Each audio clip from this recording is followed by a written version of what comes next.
Now this next story is, well, it makes me angry. I'm sure it makes you angry as well when you hear these stories. You can almost call it a protected racket. And I'm talking about televangelists. That's right. The ones who rake in billions of dollars a year on donations because they are nonprofit ministries. Don't even have to declare any of this stuff.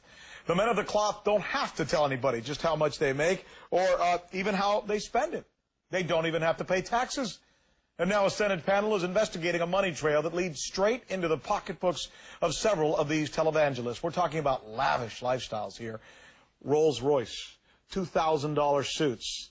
And that's just the tip of the un-Christ-like personal greed involved in some of these churches. Ole Anthony is the president of the Trinity Foundation.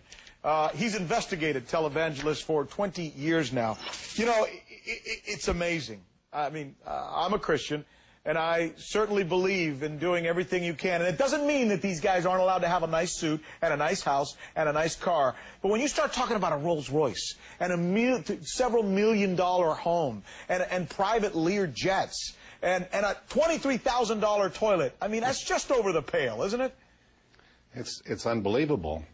Somehow the church in America has been hijacked by greed.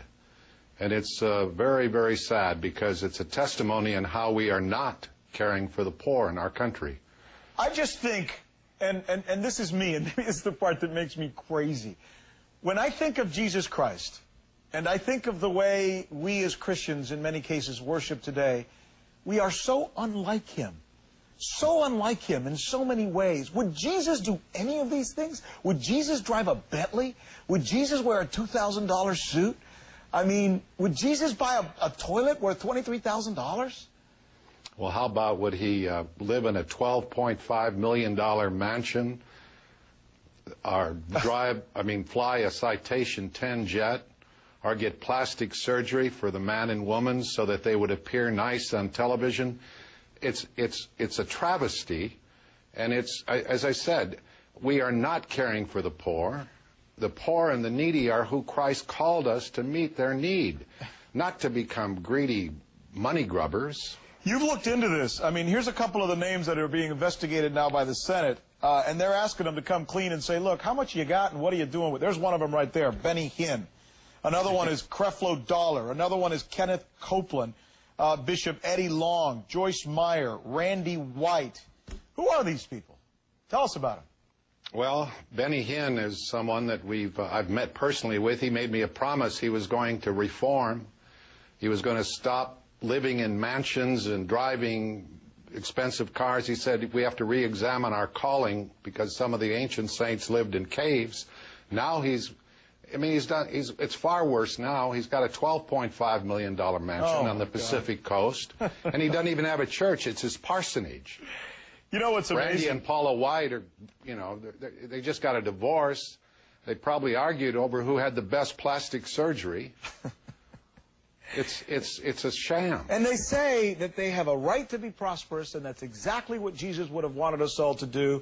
They make it sound like it's wrong to not have money or not spend it. You know, we're going to stay on this.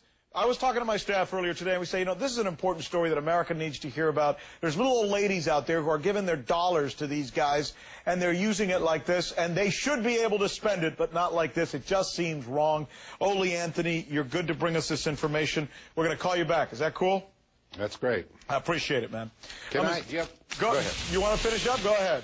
Well, there are many, many people in America that have been turned away from God by these men. And could I just say what I think God would say to these people? Please. He would say, "O stubborn and rebellious child, has my love no longer the power to melt your heart?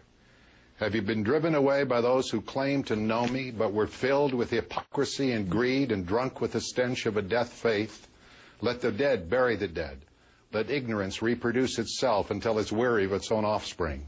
This is between you and me. You can no longer resist my spirit without suffering pain. Come back, all is forgiven." You know, it's not every day that we let somebody quote that kind of scripture here on this show, but you know what? I'm glad we did. I think it was the right time. Thanks again for being with us. We'll be right back. Stay with us. Thank you.